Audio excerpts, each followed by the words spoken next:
నమస్తే అండి. ఓం నమ శివాయ. ఎలా స్టార్ట్ చేశారు సార్ న్యూ ఇయర్ని? మామూలుగానే ఎప్పుడు లాగే నాకు ప్రత్యేకత ఏముంటుంది.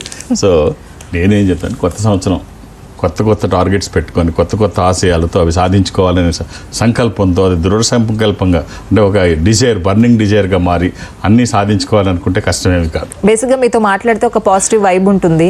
So new year first Sunday ఆ వైబ్ అని అట్లా కంటిన్యూ అవ్వాలని ఒక మోటివేషనల్ స్టోరీతో స్టార్ట్ చేద్దాం. కార్యక్రమంలోకి వెళదాం. ఒక ఆయన బాగా వ్యాపారంలో డబ్బులు సంపాదిస్తూనే ఉన్నాడు. అవి పెరిగి కొండల్లాగా పెరుగుకుంటూ వెళ్ళాయి.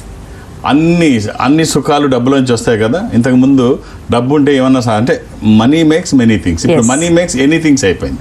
ఏదన్నా సాధ్యం అనేటట్టుగా అయిపోయింది. సో అంటే ఏ రోజుల్లో అయినా డబ్బు అవసరం అలాగే ఉంటుంది. అర్ధవంతునకు లోకమునందు అసాధ్యముందేదియం కామనము అని పరావస్తు చెన్నైశ్వరి గారు ఎప్పుడో చెప్పారు. అర్ధము పురుషార్థముల లోపలనుత్తమము, అర్ధవంతునకు లోకమునందు అసాధ్యముందేదియం కాను. ఇక్కడ పురుషుడు అంటే మగవాడని కాదు, డబ్బు కలవాడు అని. రేపు స్త్రీ పురుషుడు ఎవరైనా కావచ్చు, వాళ్ళకి ఏది అసాధ్యం. ఏ రోజులకైనా ఇదే వర్తిస్తుంది. సో అలాగే సంపాదించి కొండల్లాగా పెరిగిపోయింది, అన్ని సుఖాలు సౌఖ్యాలు పొందుతున్నాడు. ఓ రోజు ఈ సుఖాలన్నీ కంఫర్ట్ జోన్లో ఉన్నప్పుడు ఎవరికైనా ఏం వేస్తుంది, చిన్న కష్టం వచ్చినా భయం వేస్తుంది. అయ్యో ఈ కంఫర్ట్స్ ఎక్కడ పోతాయో అని వాడికి ఆలోచన వస్తుంది.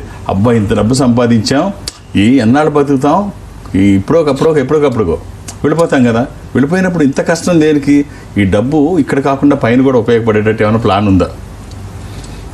కేవలం ఇంత కష్టపడి సంపాదించిన డబ్బు ఇక్కడ ఎలా వదిలేస్తాం అని ఆలోచించి తన ప్రకటనలు చేయిస్తాడు. ముందు తన దగ్గర ఉన్న వాళ్ళందరిని అడుగుతాడు, మేధావులందరూ సమావేశం చేస్తాడు. ఈ డబ్బుని నేను చనిపోయిన తర్వాత పైకి వెళ్ళిపోతాం అంటారు కదా, వెళ్ళిపోయినప్పుడు నేను ఇది పైకి తీసుకెళ్ళడానికి మార్గాలు ఎవరైనా చెప్తాను. ఇది ఏదో పిచ్చపట్టింది అనుకుంటారు స్టాఫ్. ఇక మరీ ఎక్కువైపోయి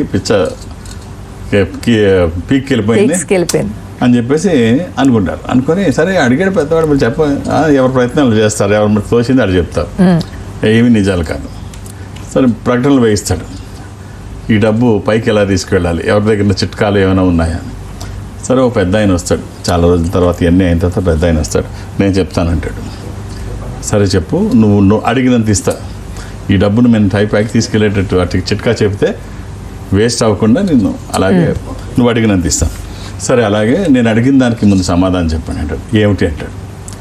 మీరు ఎప్పుడైనా అమెరికా వెళ్ళారు? అప్పుడు మీరు ఏం చేశారు? మీ డబ్బును ఏం చేశారు అంటే ఇక్కడి నుంచి రూపీస్ తీసుకెళ్ళి డాలర్లుగా కన్వర్ట్ చేశాం. రైట్. ఎప్పుడైనా ఫ్రాన్స్ వెళ్ళారా? యూరప్ వెళ్ళారు.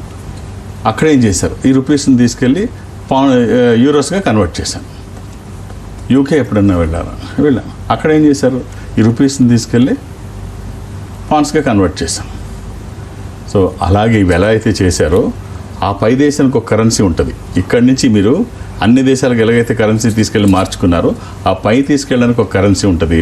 ఆ కరెన్సీ కావాలంటే ఇక్కడ మీరు చేయాల్సింది పుణ్య కార్యక్రమాలు. ఈ డబ్బుతో మీరు ఎలా అయితే విదేశాలకు మార్చుకుంటారో ఈ డబ్బుతో అలాగే ఇక్కడ పుణ్యాన్ని మీరు కొనుక్కుంటే ఇది అక్కడ డిపాజిట్ అవుద్ది. సో ఇక్కడ మంచి కార్యక్రమాలు చేయండి, కష్టంలో ఉన్న వాళ్ళకి సాయం చేయండి. చక్కగా ఇవన్నీ కూడా మీ అకౌంట్లో అక్కడ పడతాయి. ఈ మనీ అంతా మీకు అక్కడ ఆ రూపంలో వస్తుంది. నిజంగా ఇది నిజం. నేను ఒక కొటేషన్ చదివాను ఒక దగ్గర. అది ఏముంటుందంటే, నీకు ఎప్పుడైనా దైవ దర్శనం కావాలని నువ్వు అనుకుంటే కష్టంలో ఉన్న వాళ్ళకి సాయం చేసి చూడు, వాళ్ళ కళ్ళల్లో మెరిపే దేవుడు.